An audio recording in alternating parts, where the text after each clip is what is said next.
Installing a rear main bearing in a BMW E30 isn't a particularly difficult installation. It's just very tedious, and it's important to have the right tools. These tools are available at most Advance, AutoZone, O'Reilly's. Any of your local auto parts stores should have these for free. You just leave them your license and a Visa, and then when you're done, just bring them back. It's also important that you buy good quality parts from a reputable supplier like FCP Euro or Bimmer World. Again, this is a pretty tedious install. So first step is getting access to everything. So you'll be taking off the wheel, you'll be removing axle nuts, brake calipers, all of that. That's later in the video, but it's just take it step by step. Take it slow. This is an afternoon's worth of work.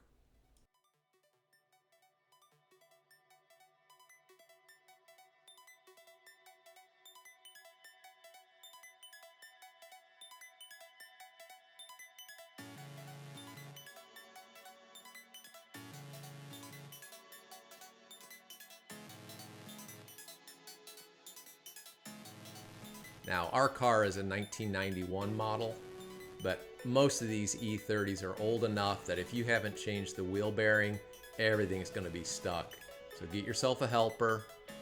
Make sure that you use a good breaker bar and a big helper bar to break everything loose, because these nuts are torqued to about 150 foot-pounds of torque, and everything is going to be stuck.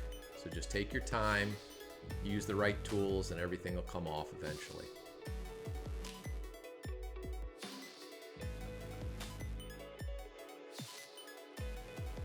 So now we're going to be taking off the brake caliper, the bracket, the rotor, and just secure the brake caliper to the shock with a zip tie or similar.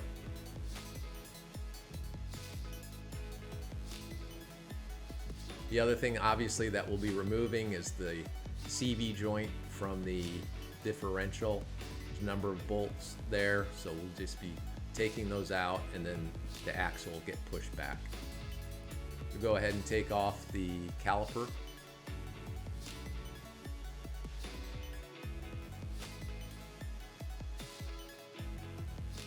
Don't forget the Allen bolt that holds the rotor in place. Sometimes those are stuck as well. Don't force it because these can strip pretty easily. Next, remove the bracket. There's a couple of big bolts on the back. A little bit hard to see, but those should come right out. If you need some penetrating oil on it because they're stuck, just go ahead and put that on there, wait a minute, and then try to get them out as well.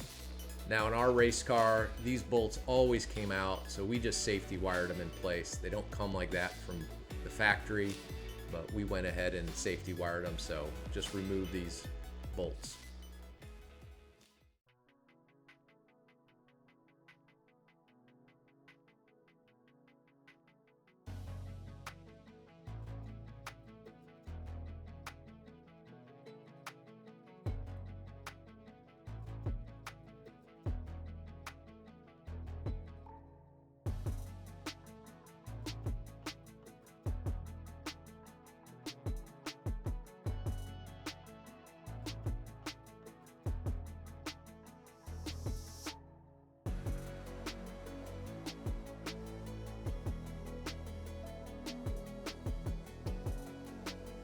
All right, so now that we've got everything removed, the brake brackets, the rotor, everything, we're gonna be able to pull the hub off.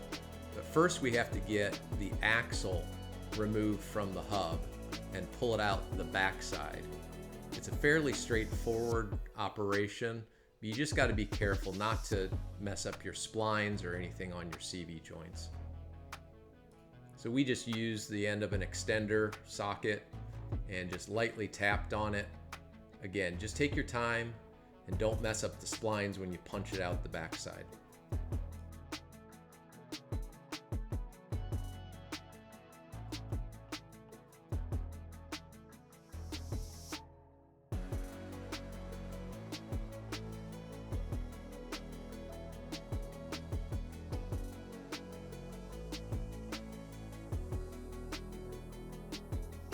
Okay, so this kit is going to be used to pull the hub away from the bearing.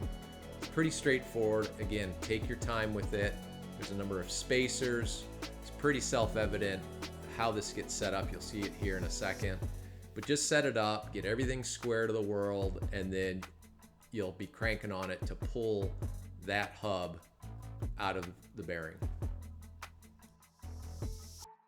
All right, so this is the back view. You'll use the little nut that comes with the kit. It'll go on the rod and it'll seat up against the inner race, and the whole thing will come out all as one unit, as you'll see here in a minute. Now, just like the axle nut, this is going to use a breaker bar and a big helper bar. In this case, our helper bar is about 4 foot long, and you just got to crank on it. It's going to sound terrible. It's going to make all sorts of noise, but it'll eventually break loose.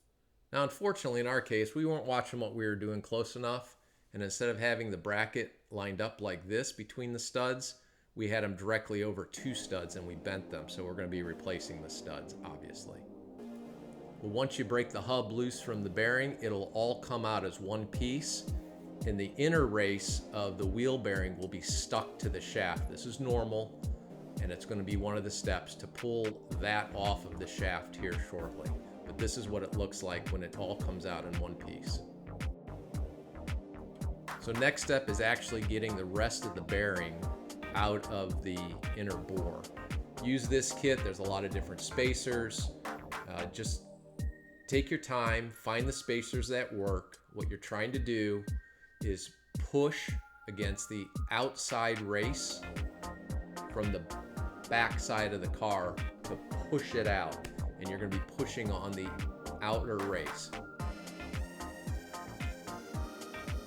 So before you can do that, you got to remove the C-clip. Again, ours was stuck, no surprise, so we had to help pry it out a little bit. We got it started with some pliers, and then it popped right out.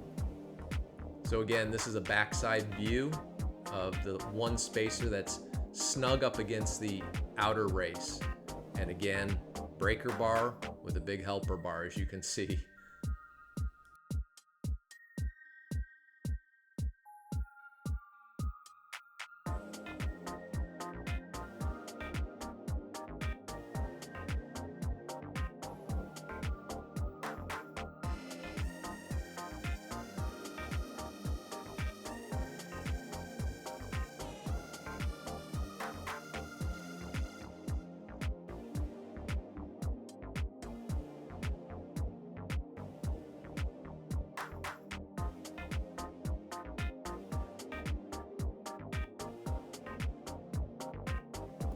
You just have to be patient pulling all of this off the car. It'll eventually come off, and once it comes off, the rest of the bearing will just come off in one piece, minus the inner race, of course.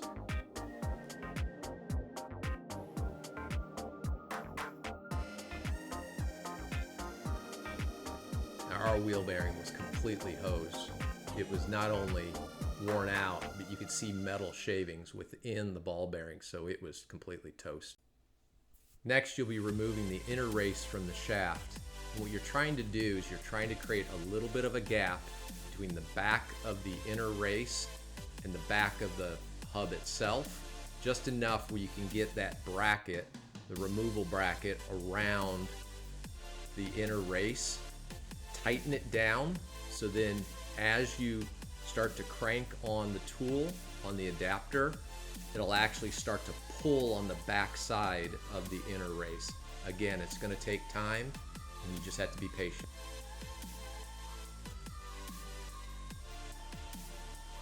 Now, if you've got a torch, now's the time to use it. And you'll see here in a minute, if you look closely, as we put pressure on the tool, it'll actually pop. At that point, it's just a matter of cranking it off because it's already loose.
Okay, now's a good time to grab a beer and reward yourself. You're halfway there. Next, you want to clean everything. Anything that's a mating surface, cleanliness is your friend here. You don't want any grit, any leftover grease or schmutz or anything on any of these parts. So use brake cleaner, old rags, whatever you need to do to get the parts nice and clean. You want to clean the splines, you want to clean any mating surfaces, anywhere where things are getting pressed together or pushed together, and then finally the back face of your CV joint. Next, you want to clean the bore really well, including the little C-clip groove.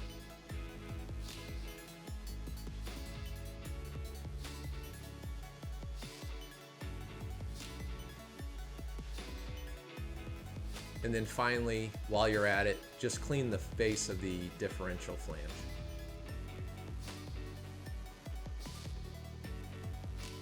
Now going forward, just apply thin films of grease on anything that's getting pressed together. You don't have to go crazy. All you're trying to do is just help it out a little bit.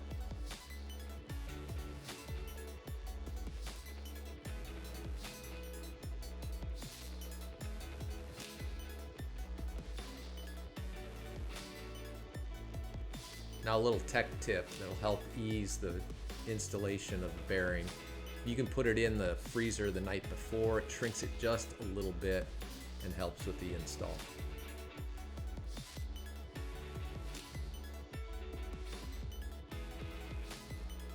Again, we're back to the same kit that you used before to press out the bearing. Now you're going to use it to press it back in. This time, make sure as you're pressing on the outer race. Do not press on the inner race or you can damage the bearing.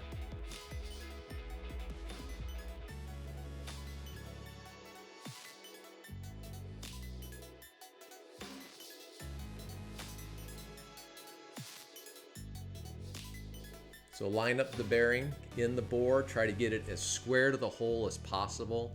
Any misalignment, you run the risk of damaging your bearing.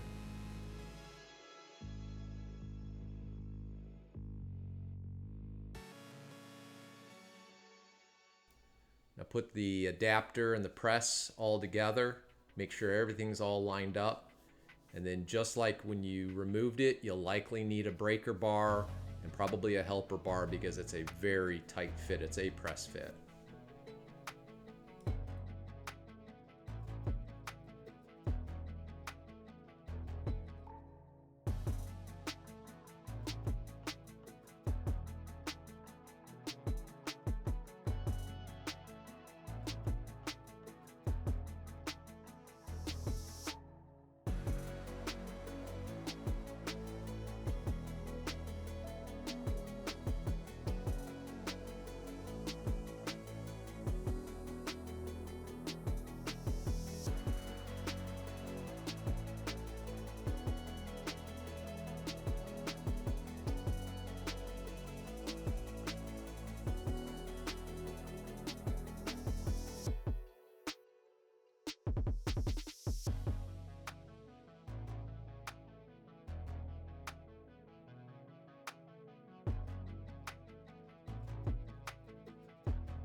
Again, just take your time. It's going to take a minute. It's going to make all sorts of noise, but as long as you're seeing progress with it getting pressed in, you know you're on the right path, and then it'll bottom out and you'll know that it's bottomed out when you obviously can't move it anymore. You simply just take the press adapters off and just make sure that the C-clip groove is exposed and you know that you're pressed in far enough.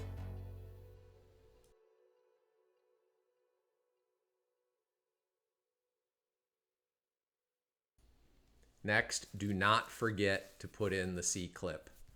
It goes in the same way it came out, just use the right pliers and it'll snap right in.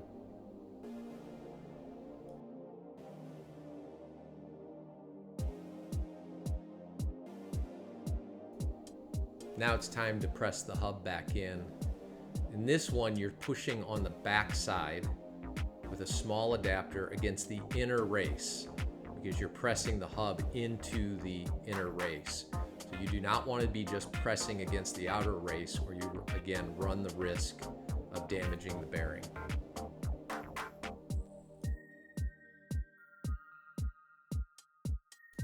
And again, put some lube here, a little bit of grease on the inner race and around the shaft. It just makes it a little bit easier to be pressed in.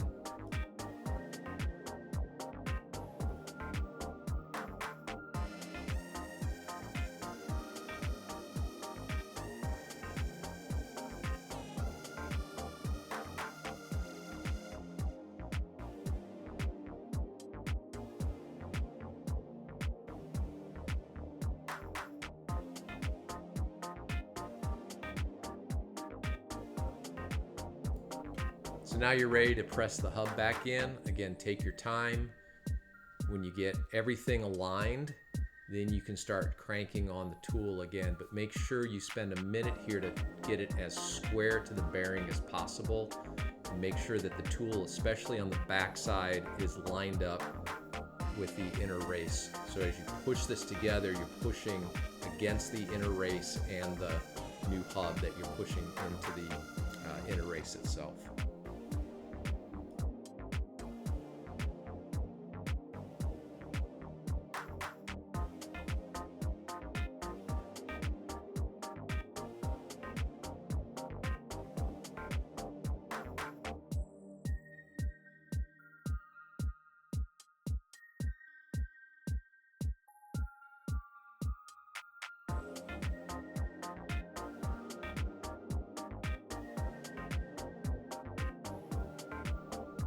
Again, like everything else, this is just going to take some elbow grease. Just take your time.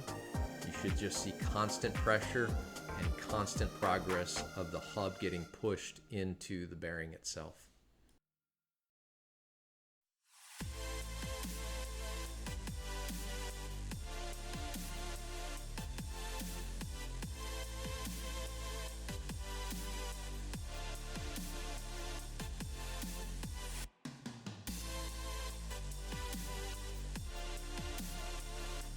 All right, once the hub is pressed in, it's time to push the half shaft back in through the back side. Again, this is where you apply a little bit of grease on the splines. Just take your time. Sometimes you got to pull it back out, clock it a gear, a spline tooth or two, and push it in, and then lightly tap in from the very back of the CV joint all the way in, and it should seat itself. Once it's in, put a little grease on the back of the axle nut and then start to thread it in, and the axle nut will actually pull it right into position.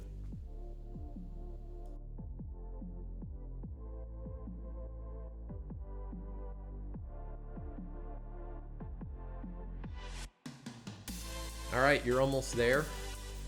Really, it's at this point, it's just putting everything back on the car.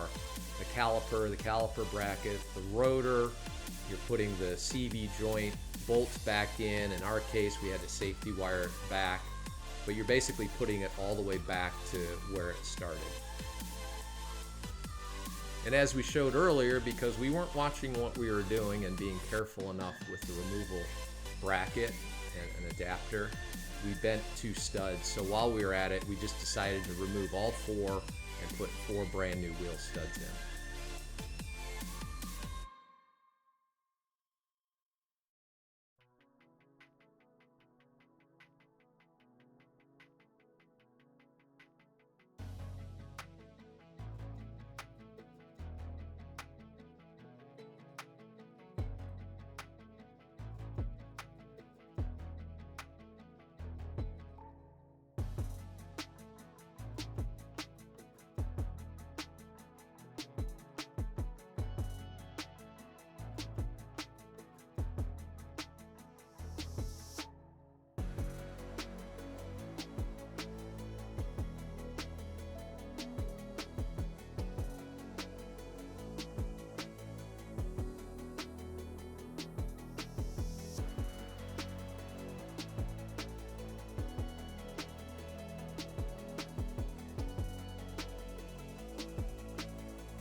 One of the last things you need to do is torque the axle nut to spec.